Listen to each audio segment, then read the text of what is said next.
Okay, so here's the situation. I was traveling to Asia to attend a global airlines conference. And I will say that at the time, the company I was with, our performance was definitely struggling. So the airlines had a lot of issues they were concerned about and a lot of things that they wanted to talk about and that they wanted to address.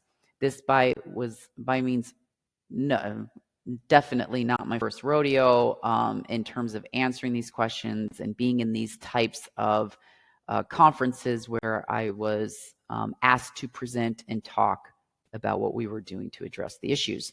So I was felt fairly confident going into the presentation, uh, being well versed, having done my homework and all that stuff, right? So I get up on the stage and I just about to start when a very well-known airline exec stands up in the middle of the room and says to me, "Lee, you've worn the perfect dress for today." And at first I was just like, oh, like that was odd. And in my head, I'm thinking, it is a fantastic dress. I love this dress, but I don't think that's what he's talking about. And the dress had a very busy pattern on it, which made sense because he then follows that up with the pattern is going to hide the blood well.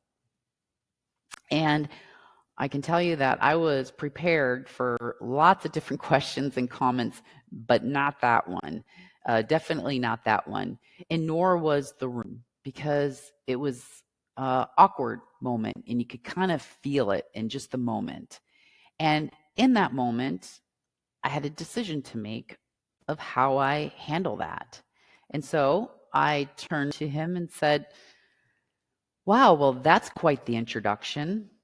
A little bit of stress leaves the room. And then I proceeded to go on and do my thing, my time, which was really what the other people in the audience wanted to hear about.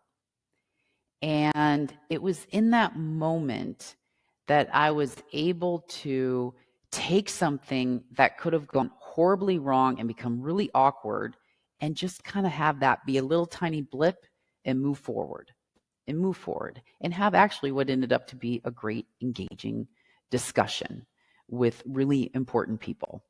And what I also learned after the fact is that a few of this person's peers did make a comment about his comment and maybe how not the most appropriate thing to say.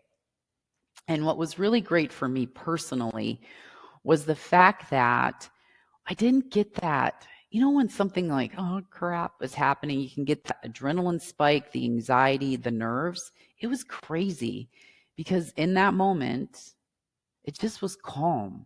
I'm serious. You could have had me hooked up to blood pressure machines and it's just was calm. It was like, okay, I need to be neutral. And because I'm just not going to give energy, I'm not putting wind in that sail. And afterwards, it was fun to look back on that moment and say, yeah, man, like I nailed that. I nailed that because I didn't get knocked out of my lane, in essence, by kind of a bully, right?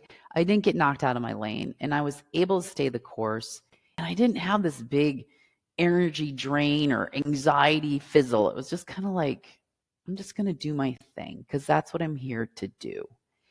And that is just one of many, many, many stories where I've deployed these techniques that I've learned and about how to really be in the zone, have the right vibes when I'm communicating. And by the way, how to reject the wrong vibes when I'm communicating. And it's fun for me to look back on these and to play around with the techniques because when you start to play with them, it's really cool how you can just kind of take a situation and totally switch it up. And that is why I am really super excited about this face-to-face and digital age. One, I think it's really important to realize that we all have the superpower of amazing communication. That's a big myth that like we're made to communicate. That's our thing, and telling stories and connecting with people. That's all of our superpower. But I think sometimes that gets hidden behind, some lack of confidence, or, you're not sure how you're going to be able to handle certain things. And that's what these techniques do. You're able to practice them and walk into just about any situation and have your impact felt, have your influence go up, and in my case, earn some respect for your ability to handle challenging situations. And that's who people want to deal with. They want to deal with the people who can handle challenging situations. So please, please, please, please, if any of this story resonated with you, hit the link and come attend the face-to-face and digital age workshop, because this is the stuff we're going to be doing.